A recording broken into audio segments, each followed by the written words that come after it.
Well, I guess it was only a matter of time before China came after our beloved Moras. And they're doing it with the Ganzo, or Ganzo, depending on how you want to pronounce it, G806. And stick around as I cut through the handle to find out where the Tang is. Now, since this blade has very similar dimensions and pricing to the Mora Companion, we are going to run them head to head today in the Blade Bootcamp. And I'm looking forward to discovering with you if the similarities, but also the differences in this knife are able to dethrone a loved classic. Well, welcome back. I'm Aaron. This is Gideon's Tactical, and I want to highlight what some of the differences are on this Ganzo before we look at some of the similarities. One that you're going to notice right away is that this has a flat grind or a saber grind on the blade, where Moras tend to have Scandi grinds, which I am truly excited about because most knives in this kind of profile, price point, they're Scandi ground knives. To have something in a flat or saber means that there's definitely going to be some performance differences. Now we'll find out today if it will outperform its Mora Companion sibling, or if it's going to fall short with the type of grind that was chosen. Followed up by the steel, which is 8CR14 MOV. Very similar to 8CR13 MOV, just has 1% more chromium and performs and has very similar edge stability and edge retention to 8CR13 MOV that we're very familiar with on budget Chinese-made knives. And on paper, it performs similarly to the 12C27 Sandvik that Mora uses on their stainless steel knives, which is what we're going to be comparing it to in this video. And then finally is the profile. The profile is actually really cool and I connect with it a lot. Reminds me of the Benchmade Puko and is kind of a hybrid between the Mora 510 and the Mora Companion. But when it comes to weight and dimensions, it's more in line with the Companion, being the exact same thickness on the stock at 0.09. Including weight, both the Companion and the Ganzo are going to come in at 3 ounces, and then with the sheath, they're going to come in at just over 4. So before we get into the performance capabilities of the Ganzo, I want to give a quick shout out to today's sponsor, which is you, the viewers. Without you guys, Gideon's Tactical ceases to exist, so thank you so much for regularly sponsoring the content in this video by just viewing, watching, putting a like, hitting that subscribe button if you're not yet a subscriber, and when time does come to pick up a gear item, using the links in the description below each video. That truly helps fuel the channel, helps me continue to do what I do here, so thank you so much. You guys are amazing, and I'm so blessed to have the community that we have here at Gideon's Tactical, and thank you for being the true sponsors of this video and every video that I post. So as we began with utility tasks, I discovered that both of these performed very similarly. Going through zip ties, they're both able to go through that very easily. Cardboard, those type of things, you're not going to be able to notice that much of a difference in their performance.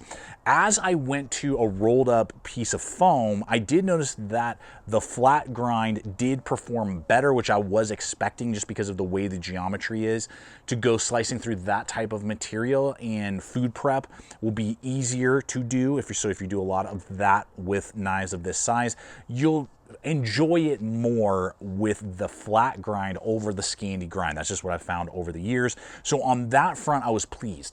Then we started to go into like hemp rope, and I noticed a significant change, and that I had to put quite a bit more pressure in sawing back and forth to get through the hemp rope than I did have to do with the Mora. So the Mora was able to go through that a lot quicker with a lot less energy. And then as we went into the finer woodworking tasks, which is probably what a lot of you are going to be using this tool in, as I began to make feather sticks with the Ganzo, I noticed that it did good. I mean, it's less than an 1/8 inch thick, and it's got a saber grind on it with a decent edge geometry, so I could get curls without much issue. But once I transitioned over to the Mora, it was noticeably quicker to engage with the wood, get the right angle, and get paper thin curls with almost no difficulty at all, and having to put less pressure on the back of the knife to cause it to go through the material. You're gonna have to put a little bit more effort, you're gonna have to work a little harder with the Ganzo, and it's not going to be quite as thin as what you're gonna get with a Scandi ground Mora.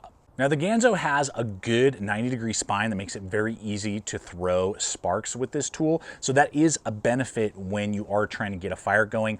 I was surprised that the stainless steel Mora actually had a good enough 90-degree spine to get sparks thrown as well. I believe because of the way the carbon versions of Moras are made, the spine is rounded and kind of contoured, and so it just won't connect with a fire steel well unless you throw it up against a grinder or a sander or a file and make it nice and flat into a 90-degree. Then you could technically throw sparks with that as well. But from the factory, the Ganzo will do better than the Mora, but they both can throw sparks if you need to.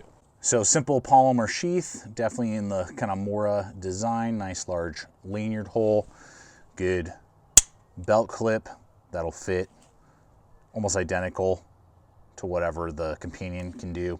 Now, excellent retention, zero slap. I mean, that thing is not coming out. And the nice thing is it's got a little bit of a thumb ramp right there on either side because it's ambidextrous. So you can ambi carry this and it clicks, and the pieces you can see down in there, hopefully those little lips on either side, so there's 4 of them, actually grab around the hardened polymer guard right there and kind of like latch it into place. In comparison, the Mora, if you're righty, I kind of prefer it's a little less tension. You got the nice thumb ramp, but if you're a lefty on the companion, you know, you got to cross draw it. On the 510, you can ambi it, but I mean, it just comes right out. The tension is nowhere near as strong, and there's definitely rattle a little bit on the Mora. I mean, the Ganzo, whatever, Sheath, in a lot of ways is better than both of the Moras just because of the way the tension is and that it's ambi. Now, before we get into durability with tip testing as well as batoning, I want to hit this handle with you. It's polypropylene with TPR, I believe, overmold. So it's kind of rubberized with a hardened polymer underneath, similar to a lot of other knives that you're going to find, not only Mora, but you know, like the Gerber strong arm. A lot of blades do that. So it's got that density and durability, and it's got a really good rubberized texture on the outside, about 4.6 inches long overall and 0.7 on the overall thickness. Good little palm swell. Just cuts in ever so slightly and then flares back out and is very ergonomic, similar to a broom handle or a puko design. And you can hold it in any type of grip and you're not going to get a hot spot, and it's very tactile, grippy. So in high humid environments, wet environments, you're going to get a lot of good grip. And so guys, the benefits of a Scandi ground knife for woodworking became abundantly clear when I made a quick steak with a notch in it. The Ganzo was able to make a point in about 15 strokes, got it down to where I wanted it, and then I definitely had to put a lot of pressure, a lot of work into getting the notch the way I wanted it to be with that flat grind. In contrast, when I transitioned over to the Mora, it took me about 10 strokes to get down to the point that I wanted, so less time, less strokes, less contact with the metal on a piece of wood, meaning arguably longer edge retention because it doesn't have to make as many strokes, and then getting into the wood and making a notch, it just bites in. A Scandi just does that so well, bites super deep, and makes it very easy to get the type of precision angles that you need for a notch. Now, what about the durability though? So I wanted to kind of push these beyond their limits, starting out with some batoning, going through the exact same piece of wood, split it down the middle, and then gave each knife a chance to go at it.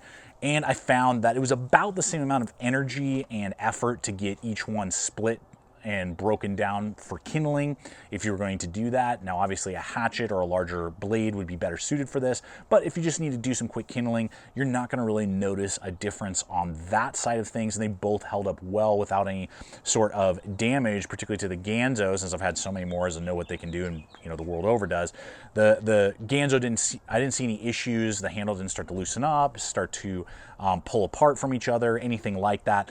And then going into side splitting, just really thwacking on that back spine to see if I could deform the spine of the blade and or get it to start to bend or warp in a certain way if the heat treat was off or just not done well and not to the standards that is claimed on the website.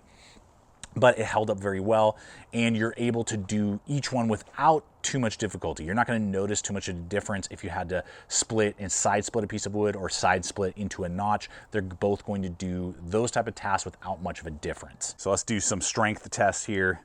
just to show you, the Ganzo definitely has a more precise, thinner tip than on the Mora over here. So we'll see how that holds up. For precision, that means that the Ganzo arguably is going to be more precise and be able to do those finer tip cuts better than a Mora will. I hate these type of tests. Oh my gosh. Going straight sideways. No issues, no damage. Moment of truth. Here we go.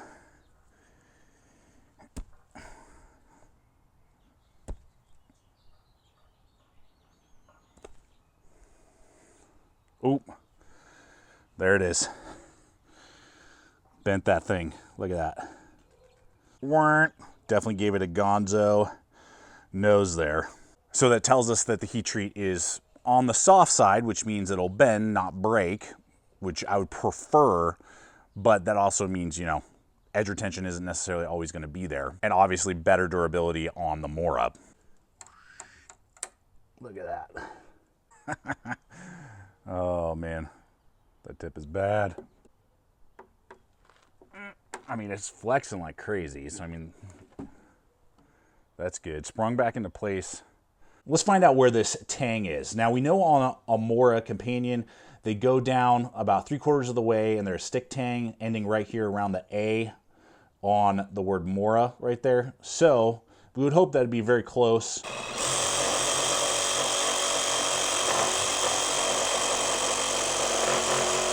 No, I'm not seeing a tang.